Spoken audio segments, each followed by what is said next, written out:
বে ভাইয়া, আমরা তো অনেকে সিঙ্গাপুরে এসেছি, অনেক বাংলাদেশি ভাই সিঙ্গাপুরে আসতে চায় বা সিঙ্গাপুরে যারা আছে নতুন এসেছে তাদের উদ্দেশ্যে কিছু বলবেন, তারা কিভাবে প্রতিষ্ঠিত হতে পারবে আমাদের এই প্রবাসী জীবনে? তো আমার কথা হলো যারা প্রথমে আসবে জি। তাদের চিন্তা ভাবনা থাকবে একটু অন্যরকম। তারা দেখা গেছে তাদের প্রথমেই করা উচিত সিঙ্গাপুরে আসার কাজের মাধ্যমে তারা যদি প্রভাবলি কাজ করতে পারে, তো দেখা গেছে তাদের একটা সার্টিফিকেট করা।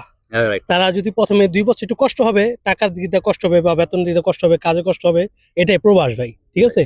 তো তারা যদি প্রথমে এসে যদি ২-৩টা সার্টিফিকেট করতে পারে, তো পরবর্তীতে ইনশাল্লাহ তারা ভালো একটা কিছু আশা করতে পারে। দর্শকের উদ্দেশ্যে একটু বলে দেন যে প্রবাসীরা আপনারা আসলে অবশ্যই কিছু একটা করবেন এখানে। তো আমার কথা হলো যারা প্রবাসী ভাইরা আসবেন, নতুন আসবেন বা যারা এখনো সার্টিফিকেট করেন নাই, তারা চেষ্টা করবেন যে ২-৪টা সার্টিফিকেট করার। Right. তারা যদি ২-৪টা সার্টিফিকেট করেন, তো দেখা গেছে পরবর্তীতে ভালো কিছু একটা আশা করতে পারবেন এবং তাদের আশাও পূর্ণ হবে।